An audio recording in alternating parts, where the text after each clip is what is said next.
The photograph was never supposed to reach him, but when Amina's thumb slipped on her phone screen at 2 in the morning, exhausted from a double shift at the hospital, the image of her in black lace went straight to the wrong number, a number she didn't even recognize. And somewhere across Seoul, in a penthouse overlooking the Han River, Min Seok-jin opened a message that would unravel everything he thought he understood about control.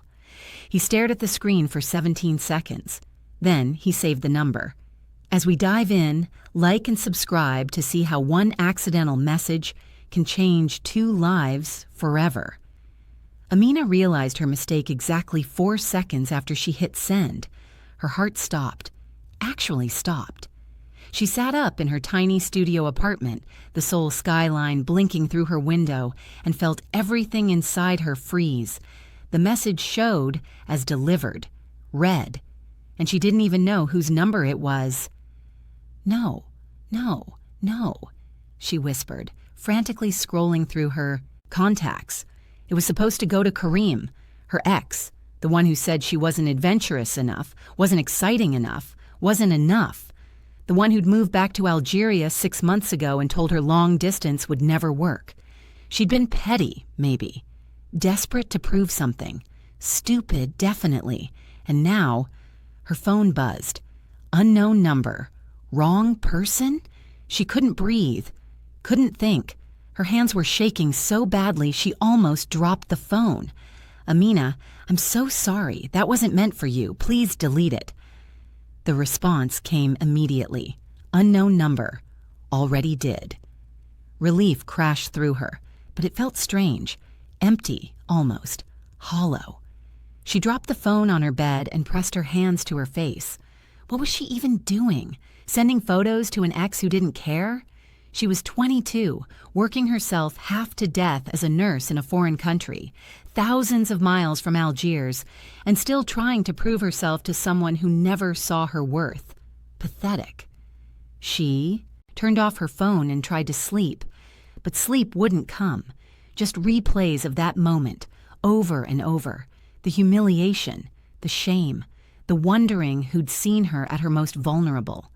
But across the city, Min Seok-jin sat in his office at Seoul National University, the deleted photo still burned into his memory. He hadn't actually deleted it. He'd moved it to a locked folder, then spent the next hour trying to figure out who this woman was. The number wasn't Korean. The area code told him that much. Probably an international student or worker. And the image... He shouldn't have looked as long as he did.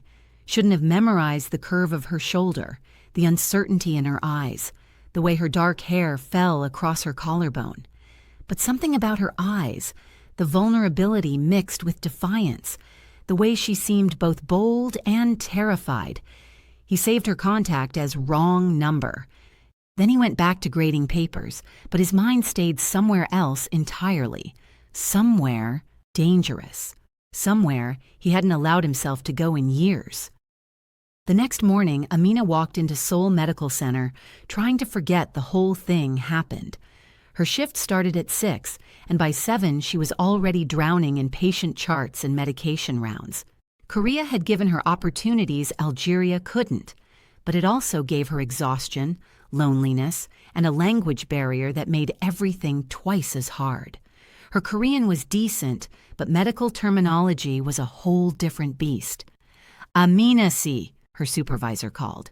Room 304 needs vitals. She nodded, grabbed her equipment, and headed down the hall. The patient was a young man recovering from surgery, barely awake and annoyed at being disturbed. She worked quickly, professionally, and was almost done when her phone buzzed in her scrub pocket. She ignored it, but it buzzed again and again. 4 times in rapid succession. During her break, she finally checked. 3 messages from the same unknown number. Unknown number. You're a nurse? Unknown number. Seoul Medical Center? Unknown number. I hope you're more careful with patient information than you are with your photos. Her blood went cold, ice in her veins. How did he know? Where she worked? What she did?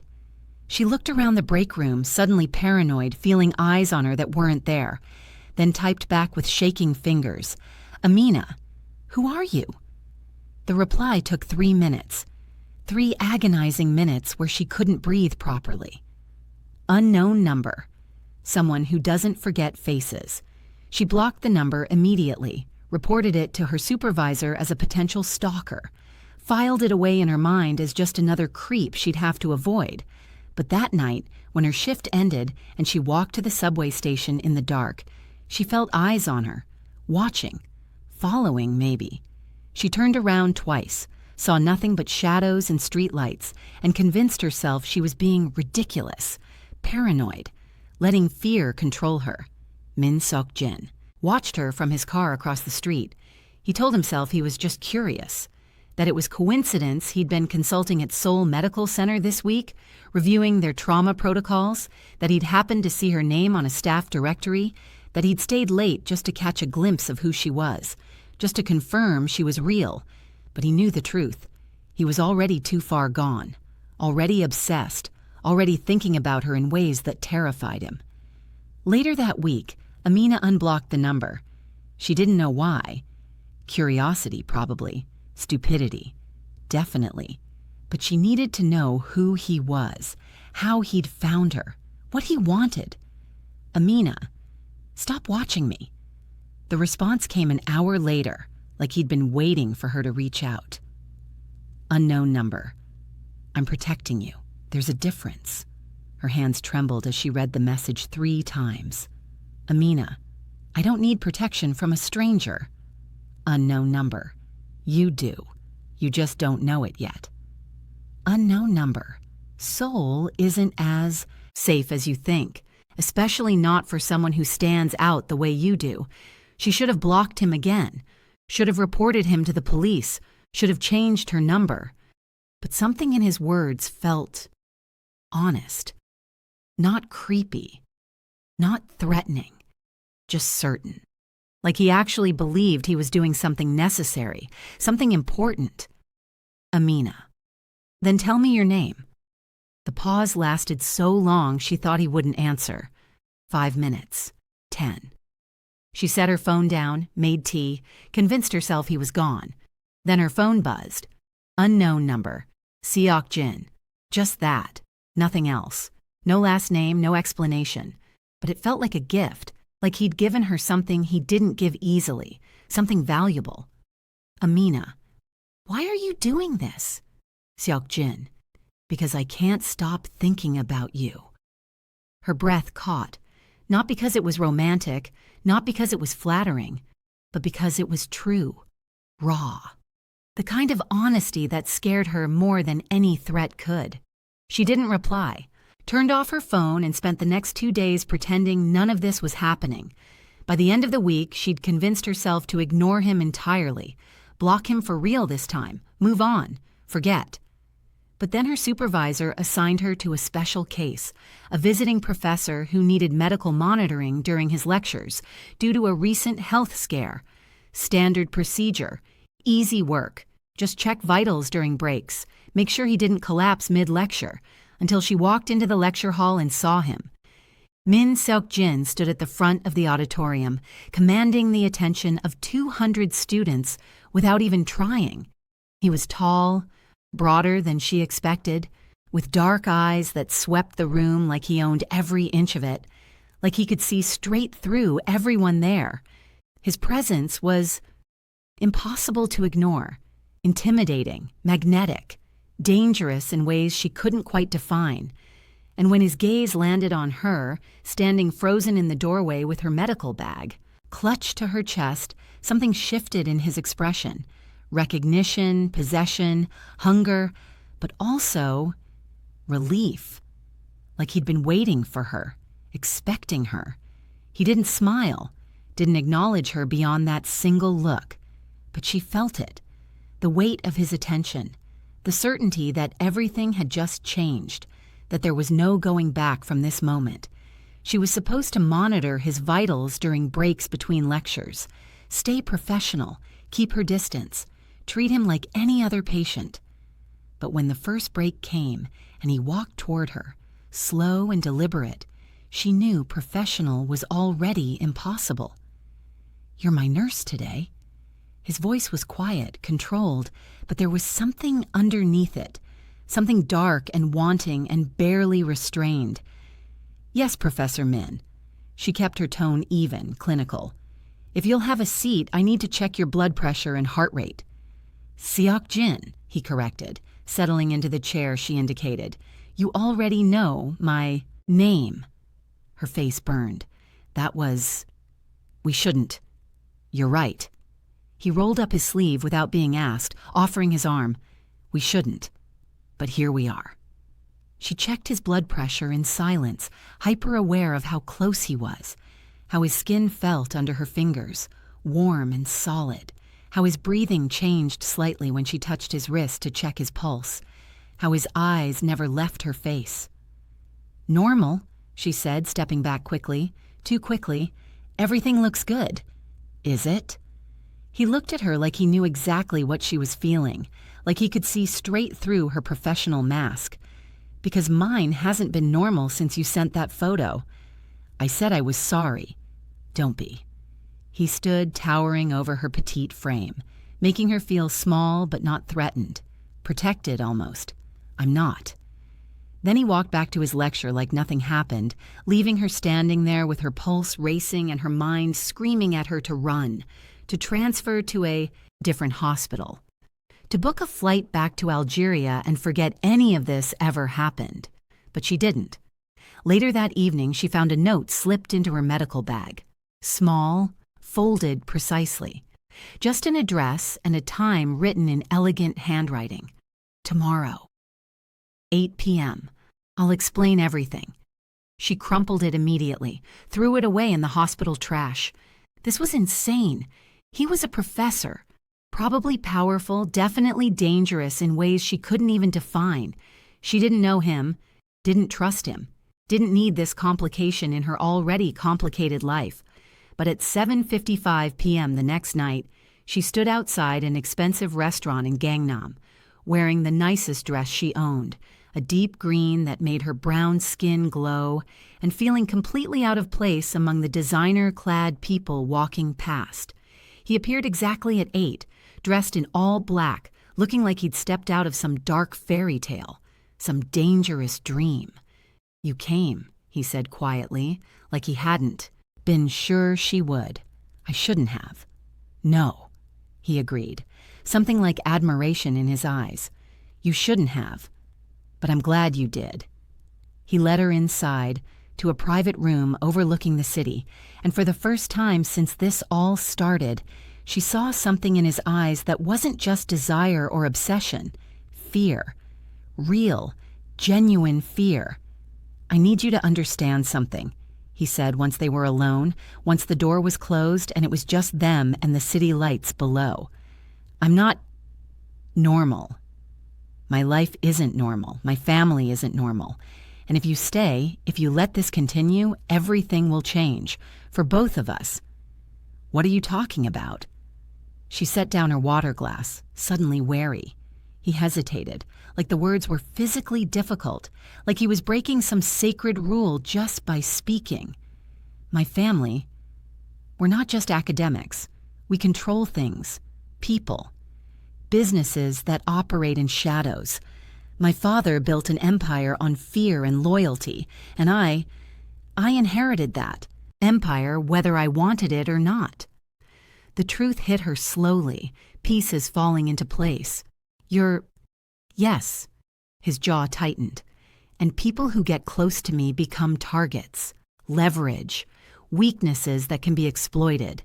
So if you're smart, you'll walk away right now. Forget you ever met me. Forget this conversation. Go back to your life and stay safe." She should have. Every survival instinct screamed at her to leave, to run, to get as far away from this man and his dangerous world as possible. But instead, she asked, "What if I don't want to be smart?" Something broke in his expression, like he'd been holding himself together with steel cables and she'd just shattered every single one, like her words had destroyed the last of his carefully constructed defenses. "Then God help us both," he whispered. And she knew, right then, that neither of them was walking away from this, that whatever happened next would consume them both. The first month felt like drowning in slow motion. Seok Jin didn't push, didn't demand, didn't ask for more than she could give, but he was everywhere. At the hospital when her shift ended, claiming he had consultations to finish. At the coffee shop near her apartment every Tuesday morning, reading papers like it was pure coincidence. Outside her building at midnight, just watching, making sure she got home safe, making sure nobody followed her, making sure she existed and breathed and lived another day. "You can't keep doing this," she told him one night, exhausted and overwhelmed and maybe a little thrilled despite herself. "Doing what?" "Following me, protecting me from nothing, watching me like I'm going to disappear." His eyes darkened. "It's not nothing. You don't see what I see." "Then show me." So he did. He took her to his world, not the university, not the restaurants or penthouses or polite society, but the real places, the warehouses on the outskirts of Seoul where his family's shipments came through, legitimate and otherwise. The office buildings in Gangnam where deals were made in back rooms and politicians shook hands with criminals like old friends. The clubs in Itaewon where information was currency and loyalty was bought with blood. And everywhere they went, people bowed to him. Not just respect, fear, pure undiluted fear. "They're terrified of you," she whispered during a meeting she wasn't supposed to witness, watching grown men practically prostrate themselves before him. "Yes. Does that bother you?" "No." He looked at her, searching her face for judgment, for disgust, for fear. "But your fear would destroy me." She wasn't afraid, though. Maybe she should have been. Maybe she was broken somehow, damaged in ways she didn't understand. But when she looked at him, all she saw was a man trying desperately not to want something he couldn't control. Her. "I'm not afraid of you," she said quietly. Something fierce and possessive lit in his eyes. "You should be." "Probably." She smiled slightly. "But I'm not." Later that week, everything shifted. Everything changed in ways she couldn't have predicted. She was leaving the hospital after a brutal 12-hour shift when someone grabbed her arm in the parking garage. Hard, bruising. "You're the professor's girl?" The voice was Korean, accented, cold. She yanked free, heart pounding violently. The man was mid-30s, expensive suit, designer watch. But his eyes were dead, empty, like looking into a void. "I don't know what you're talking about." "Yes, you do." He smiled, and it was the most terrifying thing she'd ever seen. All teeth and no warmth. "Tell him Park Jae-sung sends his regards. Tell him the old debts are coming due. And tell him his little foreign nurse makes a pretty target." Then he was gone, disappeared into the shadows between cars like a ghost. She ran to her car, locked the doors with shaking hands, and called Seok Jin. She didn't think, didn't hesitate, just called him because he was the only person who would understand. He answered on the first ring. "What's wrong?" Not a question, a demand, like he'd been waiting for this call, dreading it. "Someone, a man, he grabbed me. He knew about you, about us. He said, 'Where are you?' 'Hospital parking garage, but he's gone.' 'Stay in your car, lock the doors. Don't move. Don't open the door for anyone but me. I'm coming.'" He hung up. 17 minutes later, 3 black cars surrounded hers. Seok-jin appeared at her window, fury and fear warring in his expression, making him look dangerous in ways she'd never seen before. "Open the door." She did. He pulled her out, checked her over like she might be injured, ran his hands over her arms and shoulders and face like he needed to confirm she was whole. "Did he touch you?" "Just my arm." "Did he hurt you?"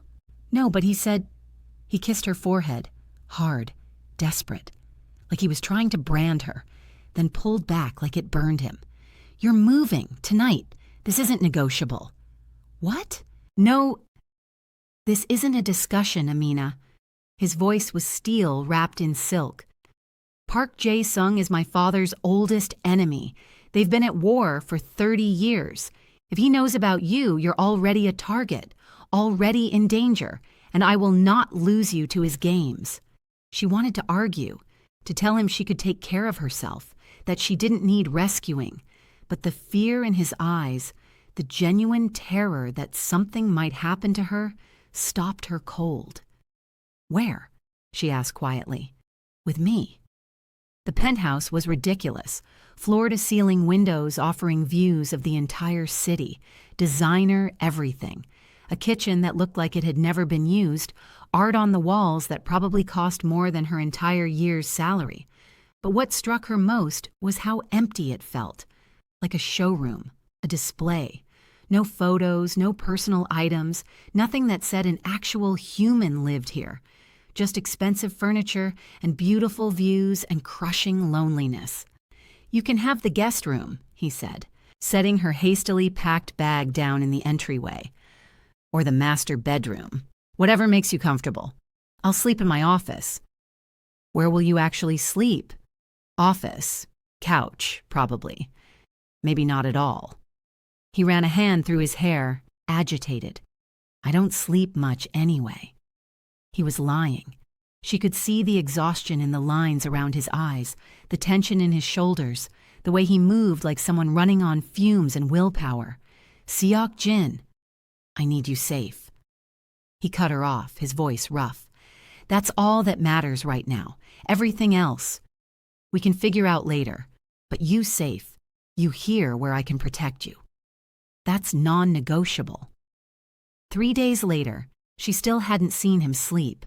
He worked constantly, made calls at all hours in rapid Korean she couldn't follow, barely ate despite the meals that appeared regularly from some service he'd hired. But every morning, there was breakfast waiting for her. Korean dishes, Algerian dishes when he could find them, French pastries because she'd mentioned once that she missed them. Every night, he checked every lock in the penthouse twice, then disappeared into his office until dawn. "You're going to collapse," she told him on the 4th night, finding him on the couch at 3 a.m. with his laptop and a stack of files thick enough to be textbooks. "I'm fine." "You're not." She sat beside him, took the laptop away despite his protest. "When's the last time you actually rested? Actually slept for more than an hour?" He looked at her, and something in his expression made her chest ache, made her want to wrap him in her arms and promise everything would be okay, even though she had no right to make that promise. "I can't. If I sleep, I might miss something. A call, a message, a warning. And if I miss something, you could get hurt. He could find a way in. And his voice cracked. "I can't risk that. I can't risk you." "That's not sustainable. I don't care."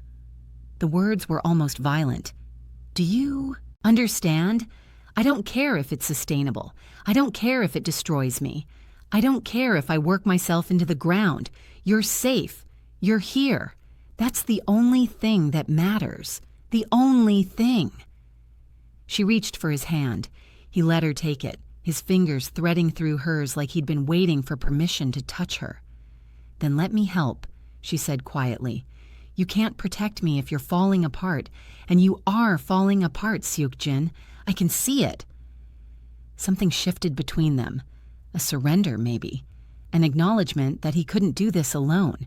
He closed his files, set them aside, and just breathed. Actually breathed like he'd been holding his breath for days. "I've never felt this before," he admitted, his voice barely above a whisper. "This fear, this need, this obsession. It's consuming me, taking over everything, and I don't know how to stop it. Don't know if I even want to stop it." "I know." And she did, because she felt it too. This pull between them that defied logic and reason. "But you're not alone in it. We're in this together, remember?" He pulled her closer, rested his forehead against hers, his breath warm on her lips. "You should run from me." "Probably. But you won't." "No." Her voice was barely a whisper. "I won't."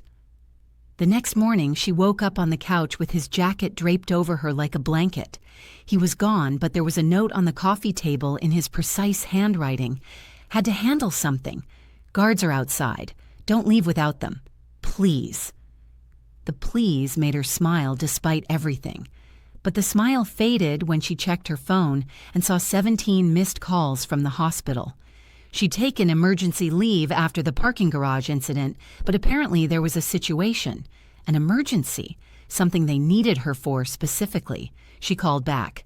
"Amina, thank God." Her supervisor sounded frantic, borderline panicked. "We have a critical patient and the family specifically requested you. They're important, very important, powerful. And they're threatening to pull their funding from the entire hospital if we don't comply with their demands." Her stomach dropped. "Who?" A pause. Then quietly.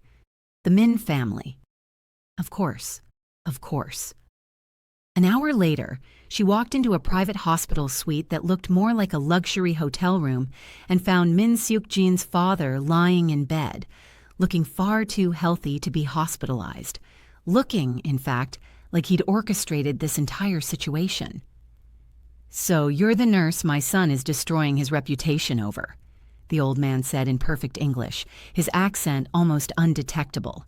She kept her expression neutral, professional. "I'm here to check your vitals, sir." "I don't need vitals checked." He sat up, sharp eyes assessing her like she was a business investment. "I need to understand what you want from him, what your end game is, what you're planning." "Excuse me?" "My son has never been distracted, never been weak, never lost focus on what matters." His voice was cold, calculating. "But you've made him both, distracted and weak. So tell me, Miss Benali, what's your price? How much to disappear from his life and never contact him again?" Anger burned through her, hot and fierce and righteous. "I don't have a price. Everyone has a price." "Then yours clearly didn't include teaching your son what actual love looks like." The words were out before she could stop them. Dangerous, stupid, possibly career-ending, but true. What it means to care about someone more than power or control or reputation. His father studied her for a long moment. Then, surprisingly, he laughed. Actually laughed like she'd genuinely amused him. "He chose well," the old man said, something like respect in his voice. "You have spine, fire, but spine won't protect you from what's coming. Fire won't save you from Park Jae-sung." "What's coming?" "War." His smile faded, replaced by something grim. "Park Jae-sung isn't just an enemy. He's an obsession, a vendetta 3 decades old. He's been waiting, planning, gathering resources for 30 years just to destroy my family, to take everything we've built, and now that he knows about you, he has the perfect weapon." "I'm not a weapon." "You are to my son." He leaned forward, suddenly serious. "Seok-jin would burn his entire empire to keep you safe, would sacrifice everything he's built, everything he is, just to protect you. Park knows that. Park will absolutely use it. And when he does, you'll have to decide, are you strong enough to survive what comes next?" She left the hospital shaking, the old man's words echoing in her head like a curse. But when she got back to the penthouse, Seok-jin was waiting in the entryway, and one look at his face told her he knew. He knew what his father had done. "My father!" "Tried to scare me, buy me off." She met his gaze. It didn't work. Something fierce and possessive lit in his eyes. "What did he say?" "That you'd destroy everything for me." She walked closer until she was standing right in front of him.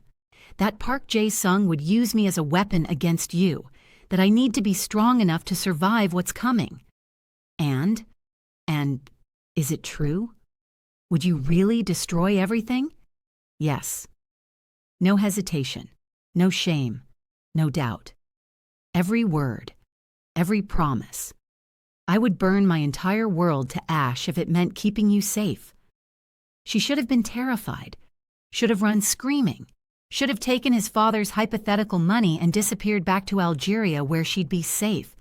But instead, she walked to him, stood on her toes, and kissed his cheek. Gentle, tender, a promise. "Then we'll face it together," she whispered against his skin. "Whatever comes, we'll destroy it together if we have to." He crushed her to his chest, held her like she was the only thing keeping him anchored to earth, and for the first time since this all started, she felt him truly breathe, felt the tension leave his body, felt him accept that he wasn't alone in this anymore. But outside, in a car across the street, Park Jae-sung watched them through the window and smiled. Phase 1 complete. Now for Phase 2. The attack came on a Thursday. Amina was at the university, sitting in on one of Seokjin's lectures because he'd asked her to. Something about wanting her near, about feeling settled when she was in the room, about being able to concentrate better when he could see her face. She'd agreed, even though watching him teach did dangerous things to her heart, made her feel things she shouldn't feel, want things she had no business wanting. He was brilliant up there, commanding, passionate about his subject in ways that made even dry economic theory sound fascinating. The students hung on every word, asked eager questions, took notes like their lives depended on it. Then the fire alarm went off. Everyone filed out calmly at first. Standard procedure, monthly drills, nothing unusual, but Seokjin's eyes found hers across the room, and she saw the fear there. The absolute certainty that this wasn't standard, wasn't a drill, wasn't safe. "Stay close to me," he said, reaching her in 3 long strides. His hand found her wrist. "Don't let go." They made it halfway down the stairs before the explosion ripped through the east wing. The world tilted. Sound became meaningless. Screaming, smoke, debris raining down like deadly snow. Seokjin's body covering hers, pressing her against the wall, shielding her from the blast, his voice in her ear, rough and desperate and terrified. "I've got you. I've got you. Stay with me. Stay with me." She couldn't breathe, couldn't see through the smoke and dust, but she felt his arms around her, felt him dragging her through the chaos, and knew he wouldn't let go, wouldn't leave her, would die before he let anything happen to her. They made it outside. Emergency vehicles everywhere. Students crying, screaming, checking their phones. Faculty, in shock, trying to account for everyone. News helicopters already circling overhead. But Seokjin just held her, checked her over with shaking hands, examined every inch of her for injuries, and when he was sure she was okay, when he'd confirmed she was whole and breathing and alive, something in him snapped. "Get her somewhere safe," he told his head of security, a man built like a wall. "Private location, maximum security, and find Park Jae-sung. I want his location in the next hour. I want his associates identified. I want everything." "Seokjin," she grabbed his arm, held tight. "Don't do something stupid. He tried to kill you." His voice was lethal, absolutely murderous. "He set off a bomb in a building with 200 students just to get to you, to hurt me. There's nothing stupid about making him pay for that." "And what if he kills you?" Her voice broke. "What if you go after him and you don't come back? What then?" That stopped him. He looked at her and she saw the war in his eyes. Revenge versus her. Destruction versus love. Violence versus the woman he was trying to protect. "Please," she whispered, tears streaming down her face. "Don't leave me.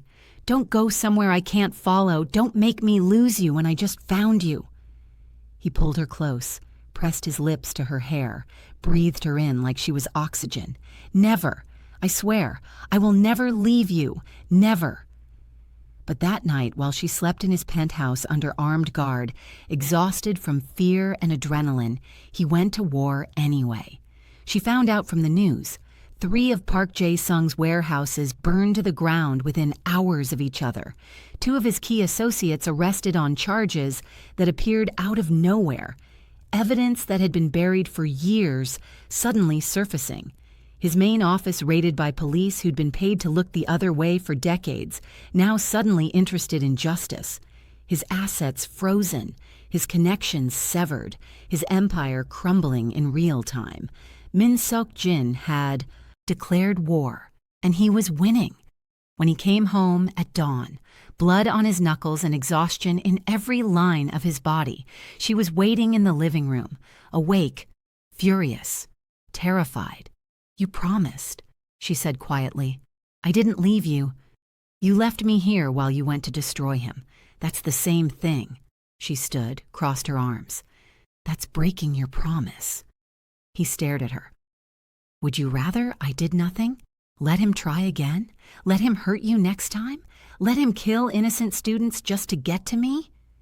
"I'd rather you trust me enough to tell me, to let me choose, to stop treating me like something fragile that needs protecting and start treating me like a partner, like someone who has a say in her own life. You do need protecting. From Park? Maybe, probably, but not from you, not from the truth, not from being part of this, instead of just sitting around waiting to be saved like some damsel in a tower." Something cracked in his expression. Pain, realization, understanding. "I can't lose you." "Then stop pushing me away." Her voice broke. "Every time you run off to fight some battle alone, every time you make these decisions without me, you're telling me I don't matter, that this, us, isn't real, isn't equal, isn't partnership. It's the only thing that's real." He crossed the room, gripped her shoulders. "You're the only thing that's ever been real in my entire life. The only thing that matters. The only thing I would die for." "Then prove it." Tears burned her eyes, spilled over. "Stop hiding from me. Stop making decisions without me. Stop treating me like I'm made of glass. Let me in. Let me be your equal, not your responsibility." He kissed her forehead, her cheeks tasting the salt of her tears, her closed eyelids gentle and desperate and pleading. "I'm sorry," he whispered against her skin. "I'm so sorry. You're right. You're absolutely right. I've been so focused on protecting you that I forgot to respect you, to trust you, to let you choose." She held his face in her hands, made him look at her. "We do this together, equal partners. Or not at all. That's the deal." "Together," he agreed, his voice raw. "I swear. I promise. Together." But promises made in the dark don't always survive the morning light. Park Jae-sung's response came 3 days later. Not with violence, not with bombs or bullets or physical threats, with information, with truth. Photos appeared online, documents, evidence that Min Seok-jin's family had been involved in trafficking, extortion, murder, things Amina had suspected but never confirmed, never wanted to believe. And now it was everywhere. News outlets, social media, the university demanding his immediate resignation, students protesting, colleagues distancing themselves. His entire world was burning, and she was the spark that lit the match. "If he hadn't met you," one of Seok-jin's advisors said coldly, cornering her in a parking garage like some terrible noir film, "Park would have no leverage. My boss would still have his reputation, his position, his future, everything." "That's not fair." "Fair?" The man laughed bitterly. "You think any of this is fair? You think it's fair that a foreign nurse can destroy a man's entire legacy just by existing, just by being a weakness he can't control?" "I never asked for this." "No, but you stayed anyway. You could have walked away, should have walked away. But you stayed, and now we all pay the price." He leaned closer, his voice dropping to a whisper. "Leave him, tonight, disappear. Go back to Algeria or France or wherever. Just go, or this gets worse, for both of you, for everyone around you." She wanted to refuse, to fight, to tell him where he could shove his demands. But when she got home and saw Seok-jin staring at the news coverage, something broken in his eyes, something defeated in the set of his shoulders, she wondered if the advisor was right. "I'll fix this," Seok-jin said without looking at her. "My father has connections. We can bury the evidence, pay the right people, make this disappear. Or I could leave." He turned so fast she actually stepped back. "What?" "Your advisor came to see me. He said if I left, Park would back off, that this would all stop, that you could have your life back." Her voice was shaking. "That I'm the problem." Seok-jin crossed the room in 2 strides, grabbed her arms. "And you believed him?" "I don't know what to believe anymore." Tears spilled over. "But I can't watch you lose everything because of me. Can't watch your world burn because I was too selfish to walk away. You are everything." He shook her slightly, desperate. "Don't you understand? I don't care about the position, the reputation, any of it. It's all meaningless without you, empty, worthless. That's not sustainable. Stop." He was shaking now too, his hands trembling against her arms. "Stop acting like loving you is some kind of weakness I need to overcome. Stop treating this like it's a burden. It's not. It's the only strong thing I've ever done. The only real thing I've ever done." She wanted to believe him. God, she wanted to. But the fear was too big. The consequences too real. The weight of his world crushing down on both of them. "I need time," she whispered. "To think, to breathe, to figure out if I'm strong enough for this. This is all too much, too fast, too—" "No." His voice broke. "Don't do this. Don't pull away. Don't leave me. Please, please." "I'm not pulling away. I'm just—" She looked at him, tears streaming down her face, her heart shattering. "I'm scared, Seok-jin. I'm terrified that loving you means watching you burn, watching you lose everything, and I don't know if I'm strong enough for that. Don't know if I can live with that guilt."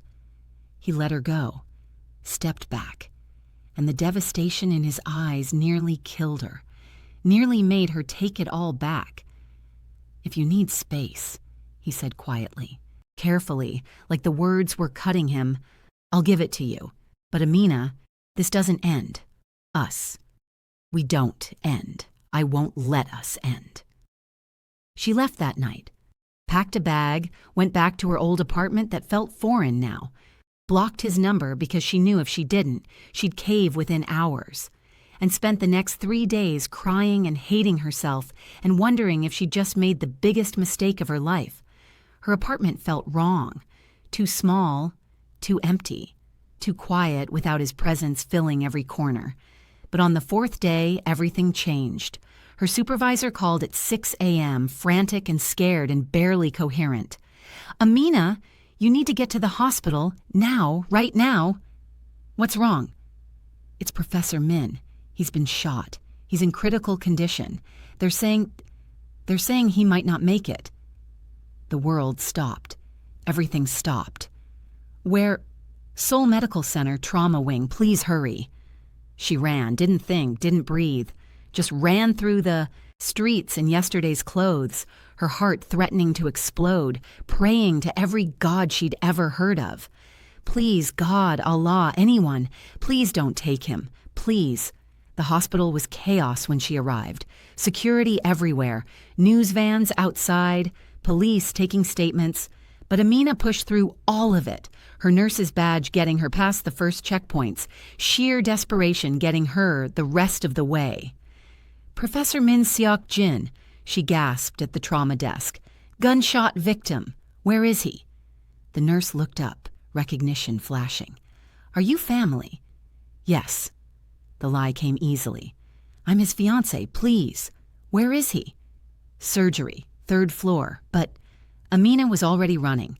She made it to the surgical waiting area and found Seok-jin's father there, surrounded by men in dark suits, his expression carved from stone. "You," the old man said when he saw her, not accusatory, just tired. "You came." "Of course I came." Her voice broke. "What happened? Who—" "Park Jae-sung." His jaw tightened. "My son went to confront him. Alone, without backup, like an idiot, like a man in love." He looked at her, and for the first time, She saw real emotion in his eyes. Fear. The bullet missed his heart by centimeters. Any closer and... He didn't finish. Didn't need to. Amina collapsed into a chair, her legs giving out. How long has he been in surgery? 4 hours. 4 hours. 4 hours of not knowing. 4 hours of maybe. 4 hours of her being gone. Being away, being the reason he'd gone after Park in the first place. This is my fault, she whispered. Yes, his father said. Then, surprisingly gentle, and no, my son makes his own choices. Always has. And he chose you. Chose love over safety. Chose you over everything else. That's not your fault. That's just who he is. She waited. Paced the hallway for 2 more hours while doctors operated, while machines beeped, while her entire world hung in the balance. Couldn't sit. Couldn't breathe properly, just paced and prayed and bargained with every deity she'd ever heard of. When the surgeon finally emerged, exhausted but relieved, the news was cautiously optimistic. He survived. The bullet's out. Minimal organ damage, all things considered. But recovery will be long, difficult. He'll need care, monitoring, physical therapy. Can I see him? The words tumbled out desperately. Family only. I'm his family. The words ripped from somewhere deep inside her. Fierce. Absolute true. I'm all he has. Please let me see him. The surgeon hesitated, looked at Seok Jin's father. The old man nodded once. 5 minutes, the surgeon said. He's still sedated, but 5 minutes. Seok Jin looked small in the hospital bed. Broken. Vulnerable in ways she'd never seen him. Tubes and monitors everywhere, bandages across his chest, his face pale against the white sheets. But when she touched his hand, his eyes fluttered open. You came, he whispered, his voice rough from intubation. Of course I came, you idiot. Tears poured down her face, unstoppable. What were you thinking, going after Park alone? What were you thinking? Had to protect you. Had to make you safe. By getting yourself killed? She was sobbing now, gripping his hand like it was the only thing keeping her anchored to reality. I can't lose you. Do you hear me? I can't. I won't survive it. Won't survive losing you. Then, don't leave. Again. Each word was an effort. Please, don't leave. Never. She kissed his knuckles, his palm, his wrist. I swear, never again. I'm sorry. I'm so sorry. I was scared and stupid, and I ran when I should have stayed, when I should have fought, when I should have trusted that we could survive anything together. Love you, he breathed, his eyes already closing again. So much. It's terrifying. Can't control it. Can't stop it. I love you too. The confession felt like flying and falling at the same time. I love you, and I was an idiot to run. And if you ever scare me like this again, if you ever put yourself in danger like this again... He smiled. Actually smiled despite everything. You'll what? I'll kill you myself. His laugh turned into a cough. She helped him sip water through a straw, adjusted his pillow with practiced hands, and didn't let go of his other hand once. Not once. Park? He asked eventually, when he could breathe properly again. Arrested. Your father made some calls. Apparently, trying to murder a university professor crosses even the criminal underworld's lines. Even people who hate your family drew the line at that. Relief flooded his features. Good. That's good. You're safe. You're safe. He fell asleep mid-sentence, exhausted, but he didn't let go of her hand, and she didn't leave his side. Recovery took weeks, painful, frustrating, difficult weeks. Amina moved back into the penthouse, took extended leave from work, and became his full-time nurse, which he complained about constantly, even though she could see the relief in his eyes every time she walked into a room. I don't need help showering. You have stitches across your entire chest. You're getting help. Amina. Sit down before you fall down, Seok Jin. Don't make me restrain you. He sat, grumbling. but there was warmth in his eyes, affection in the way he watched her move around his space like she belonged there. "You're enjoying this," he accused one afternoon. "Maybe." She smiled, checking his bandages. "It's nice seeing you not in control for once. Nice seeing you vulnerable, human." "I'm always in control, except with me." She looked up, met his eyes. "You lose control with me, every single time." He pulled her onto the couch beside him, careful of his injury. "Good. You needed destroying my control. I needed it destroyed."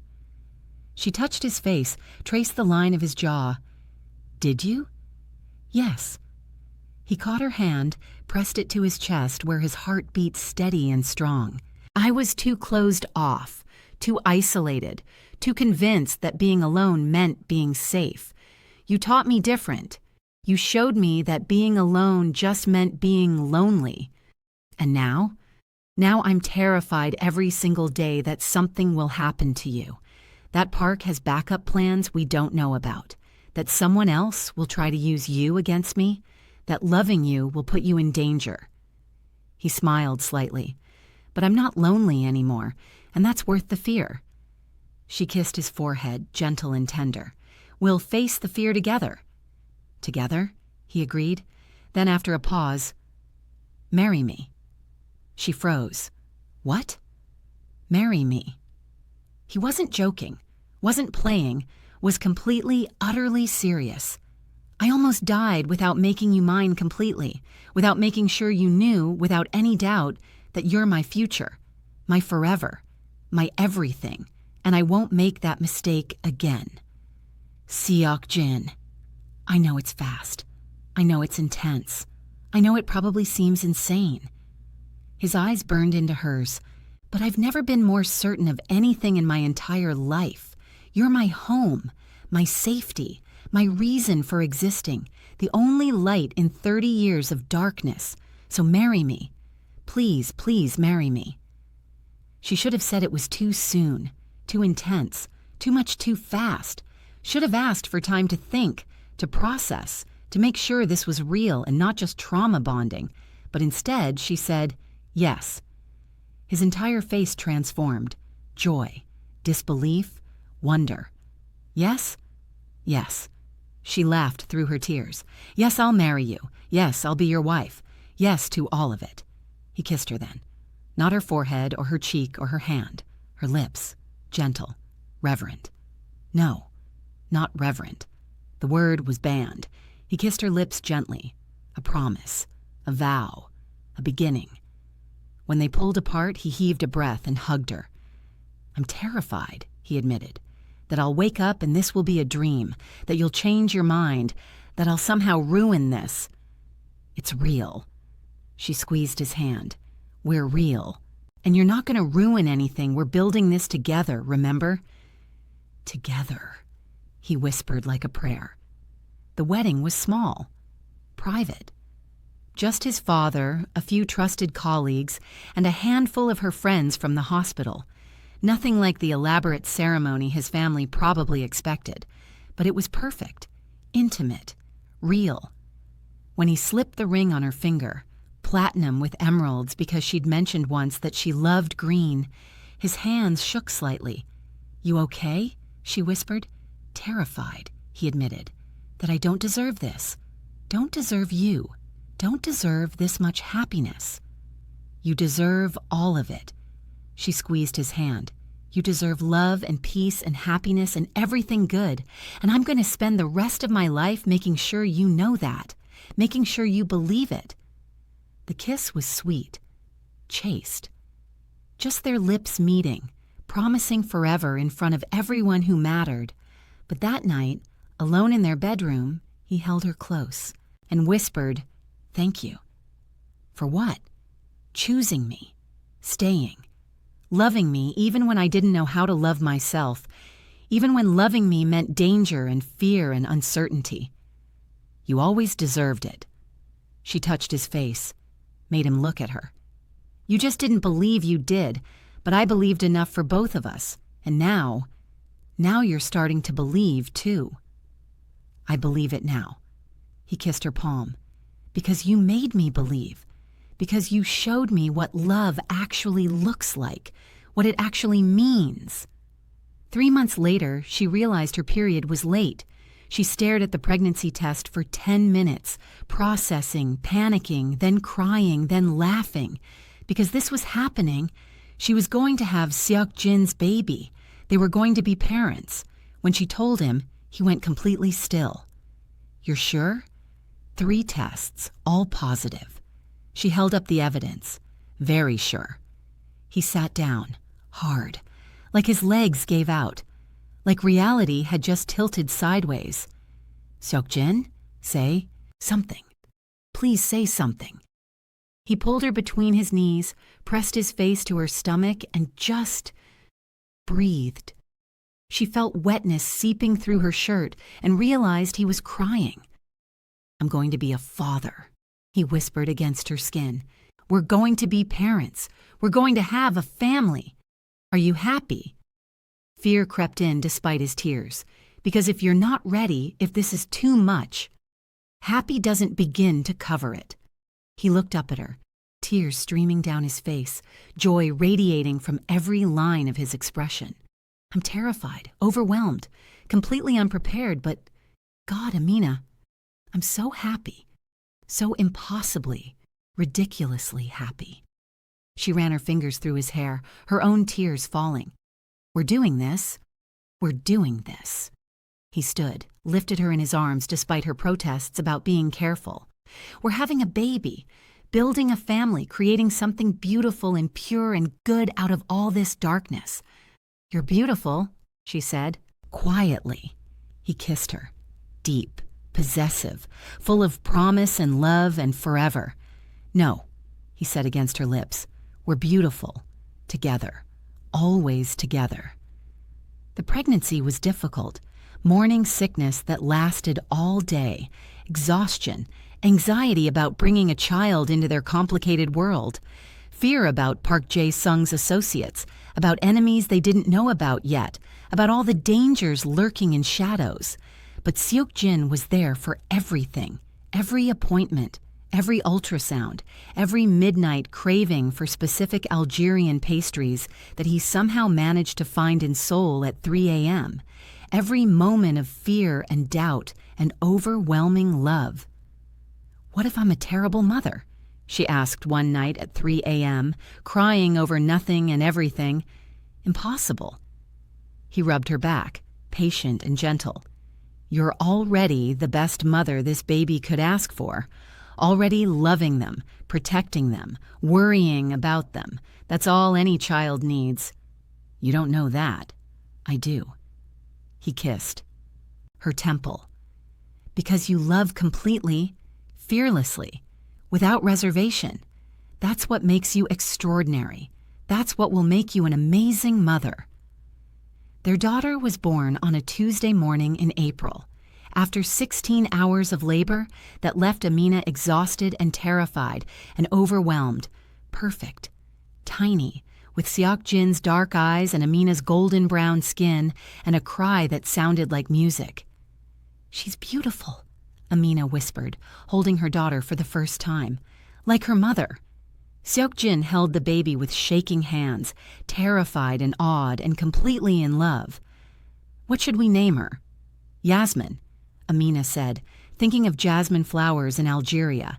It means jasmine flower, beautiful and strong and sweet. Perfect. He kissed the baby's forehead with infinite tenderness. Yasmin Min, our flower, our gift, our future. Watching him with their daughter changed something in Amina, healed something she didn't know was broken. This man who'd been raised in darkness and violence, who'd built his life on fear and control, was holding their baby like she was made of light itself, like she was the most precious thing in the universe. I love you, she said, her voice thick with emotion. He looked up, eyes shining with unshed tears. I love you too, both of you, more than I knew was possible, more than I thought I was capable of feeling. 6 months later, they had a quiet moment. Baby Yasmin asleep in her crib, the penthouse peaceful, soul glittering outside their windows like a promise. Amina found Seok Jin standing by the window, holding their daughter's tiny shoe, lost in thought. "Penny for them?" she asked, wrapping her arms around him from behind. "Just thinking about that night, when you sent the wrong photo to a stranger." He turned, pulled her close with one arm. "That mistake. It gave me everything. Gave us everything." She groaned. "Don't remind me. I'm still embarrassed." "Don't be." He kissed her forehead. "That mistake led to this. To you. To Yasmin. To a life I never dreamed I deserved. To happiness I didn't think existed for people like me. You deserve it." She looked up at him, fierce and certain. "You deserve all of it. The love, the peace, the family, the happiness, all of it. Only because you gave it to me, because you saw something in me worth saving, worth loving, worth building a life with. We gave it to each other." She touched his face. "We saved each other. You showed me I was worth choosing, worth fighting for, worth loving without conditions, and I showed you the same thing." He held her then, in the middle of their living room, their daughter sleeping nearby, and felt something he'd never felt before in his entire life. Complete, whole, safe, home. The wrong number had led to the right person. The accidental photo had revealed inevitable love, and what started as a humiliating mistake had become the greatest gift either of them could have imagined. Because sometimes the best things in life happen when you're not looking for them, when you're vulnerable and broken and making mistakes, when you're just being human. Sometimes love finds you in the most unexpected ways. Through wrong numbers and hospital visits and dangerous men with dangerous lives who just need someone to see past the fear to the person underneath. And sometimes one moment of vulnerability can change everything, can transform two lives, can create a future neither person dared to dream about. Amina had meant to prove something to an ex who didn't matter. Instead, she'd found a man who showed her what mattering actually meant. What being cherished felt like, what real, unconditional, terrifying love could build when given the chance. And Min Seok Jin, who'd spent 30 years believing love was weakness, learned that it was actually the strongest thing he'd ever known. The only thing worth protecting. The only thing worth sacrificing for. The only thing worth living for. Their story wasn't perfect. It was messy. Complicated. Born from danger and fear and mistakes and accidents, born from violence and obsession and worlds that should never have collided. But it was theirs. Real and raw and absolutely worth every terrifying moment. And that made it beautiful. You know what's crazy? One accidental text message changed two entire lives forever. If you stayed with Amina and Seok Jin through all that chaos and found yourself rooting for them, show some love with a like. Drop a subscribe too, because trust me, we've got more stories where love shows up in the most inconvenient, beautiful ways possible.